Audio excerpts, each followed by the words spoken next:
নমস্কার বন্ধুরা, আজ একটি নতুন রেসিপি আপনাদের সাথে শেয়ার করছি। গরম গরম লুচি, রুটি, পরোটার সাথে ছোলার ডাল খেতে ভালোবাসে না এমন বাঙালি খুঁজে পাবা ভার। আজ শেয়ার করব পুরো বিয়ে বাড়ির মতো স্টাইলের এই ছোলার ডালের রেসিপি। আর ভালো লাগলে লাইক কমেন্ট শেয়ার করে দেবেন, আর অনুরোধ রইল পুরো ভিডিওটা দেখার জন্য। এই ছোলার ডালটা আমি 12 ঘন্টা আগে ভিজিয়ে রেখেছিলাম। এবার একটি প্রেসার কুকারে একটা সিটি মেরে নেব।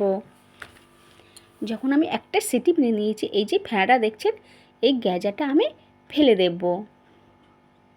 একটা হাতার সাহায্যে এই ফেনাটা আমি ফেলে দিলাম। দিয়ে অল্প একটু লবণ আর হলুদ দিয়ে দুটো সিটি মেরে নেব। এবার একটা আমি মশলা বানিয়ে নেব। কিছুটা আদা নিয়েছি, কাঁচা লঙ্কা আর একটা বড় সাইজের টমেটো। এটা আমি মিক্সারে বেটে নিলাম। হাফ টেবিল চামচ হলুদ গুঁড়া, হাফ টেবিল চামচ লঙ্কার গুঁড়া দিয়ে অল্প একটু জল দিয়ে মশলাটা আমি বানিয়ে রেখে দিলাম। অন্যদিকে কড়া বসিয়েছি আর দিলাম পরিমাণ মতো সরষের তেল, আর ওখানে হাফ টেবিল চামচ ঘি, 3টে তেজপাতা দিলাম আর 4টে শুকনো লঙ্কা, সাদা জিরে দিলাম ফোড়নের জন্য, 4টে এলাচ দিলাম, কয়েকটা লবঙ্গ আর দারচিনি, আর 2 টেবিল চামচ আদা কুচি। শ্বশুর করে আদাটা কুচি করে নিয়েছিলাম। নিয়ে আবার ভালো করে ভেজে নেব যাতে এর কোনো কাঁচা গন্ধ না থাকে।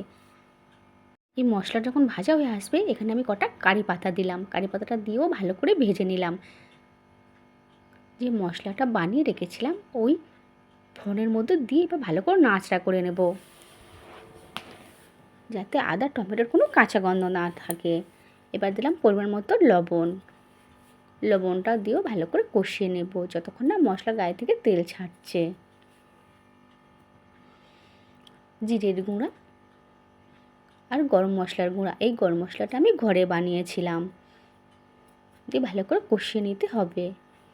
ছোলার ডাল মিষ্টি মিষ্টির জন্য আমি কিছুটা চিনি দিলাম, দিয়ে ভালো করে কষিয়ে নিলাম। আপনারা যেমন মিষ্টি খাবে পরিমাণটা সেইভাবে দেবেন। দেখুন বন্ধুরা, মশলা গায়ে থেকে তেল ছেড়ে এসছে।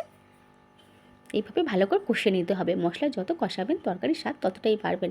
এখানে আমি যে ডালটা সিদ্ধ করে রেখেছিলাম, ছোলার ডালটা মশলার মধ্যে আমি দিয়ে দিলাম। দিয়ে ভালো করে কষাবো।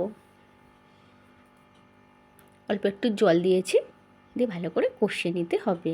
এইভাবে নিরামিষ ছোলার ডাল বানালে অসাধারণ টেস্ট হয়। উপর থেকে 4টে কাঁচা লঙ্কা ফাটিয়ে দিয়েছি।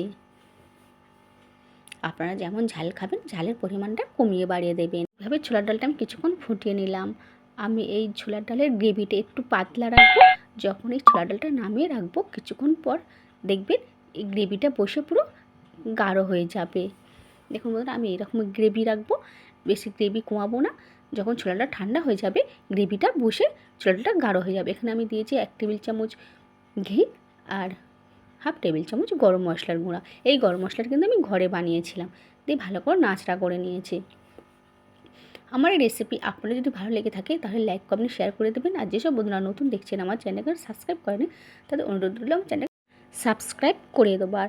আর এইভাবে ছোলার ডাল বানিয়ে খেয়ে দেখবেন কেমন লাগে, অবশ্যই কমেন্ট করে জানাবেন। আর সত্যি অসাধারণ লাগে, আর খুবই সুন্দর টেস্ট আসে। এইভাবে আপনারা একবার হলেও বানিয়ে দেখবেন। গরম গরম লুচি, রুটি, পরোটা যার সাথে খান না কেন অসাধারণ টেস্ট লাগবে। আজ এই পর্যন্ত। আবার অন্য কোনো দিন অন্য রেসিপি নিয়ে আপনাদের সাথে দেখা হবে। আপনারা ভালো থাকবেন। ধন্যবাদ।